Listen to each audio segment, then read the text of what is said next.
Vote আসে vote যায়, কিন্তু অশান্তির ভাঁড়া যেন কিছুতেই কাটে না। যার ব্যতিক্রম হলো না রাজ্যের 6টি বিধানসভা কেন্দ্রে উপনির্বাচনে।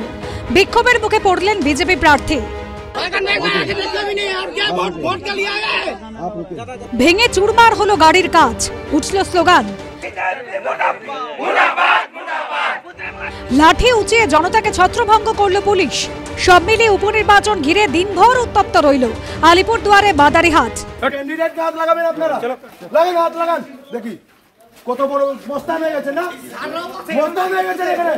বুধবার ভোট শুরুর পর আলিপুরদুয়ারে মুজনাই চা বাগান এলাকায় যান মাদারিহাটে বিজেপি প্রার্থী রাহুল লোহার। সেখানে গিয়ে দফায় দফায় বিক্ষোভের মুখে পড়েন তিনি।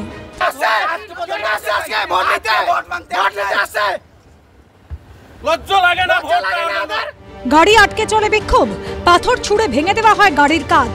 পুলিশের সামনে মারধরের অভিযোগ করেছেন বিজেপি প্রার্থী।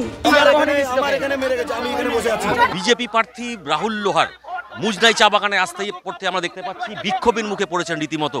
মুজনাই এলাকার 60 নম্বর বুথে গিয়ে পুলিশের সামনে বিক্ষোভের মুখে পড়েন বিজেপি প্রার্থী।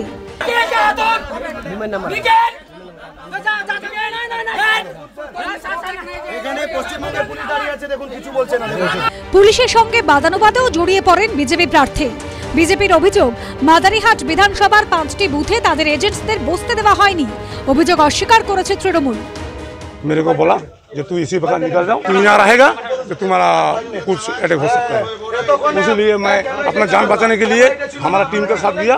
ও সকাল থেকে এসেই তৃণমূল বিজেপির ক্যান্ডিডেট এসে অত্যাচার করতেছে, ও নিজের স্ব ইচ্ছায় চলে গেছে। 12:30 बजे निकला है यहाँ 14 और 15, 14/14, 14/15 है, 114, सॉरी 14/114, 14/115 है। आपके ऊपर कहाँ अटैक हुआ है? मेरा अभी भी यहाँ पे हाथ लगाया मुझको बात करते करते, और गाड़ी मेरा तोड़ा है मुजराई में।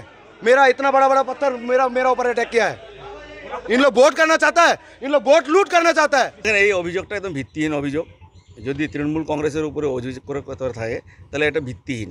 কেননা কি আপনারা সবাই জানেন যে আমাদের মাদারিহাট বিধানসভায় প্রত্যেকবারের মতন এখানে খুব শান্তিপূর্ণভাবে কিন্তু আমাদের ইলেকশনটা হয়। এখন 8 বছরের আমাদের এমএলএ এমপিরা কোনো কাজ উন্নয়নের কাজ করতে পারেননি, তাই এখন জনগণের বিক্ষোভ। মাদারিহাটে তৃণমূল প্রার্থী জয়প্রকাশ টপ্পুর বুথ ডিমডিমা চা বাগান প্রাথমিক বিদ্যালয়। সেখানে বিরোধী দলের এজেন্ট ছাড়াই মকপোল হয়েছে বলে অভিযোগ তুলেছে বিজেপি। অভিযোগ অস্বীকার তৃণমূলের। আলিপুরদুয়ারে মাদারিহাট বিধানসভার বিধায়ক ছিলেন বিজেপির মনোজ টিগ্গা। তিনি লোকসভায় জিতে সাংসদ হয়েছেন। সেই কারণে উপনির্বাচন হলো মাদারিহাটে। ভোটের ফল জানা যাবে 23 তারিখ। রাজা চট্টোপাধ্যায়, অরিন্দম সেনের রিপোর্ট, এবিপি আনন্দ।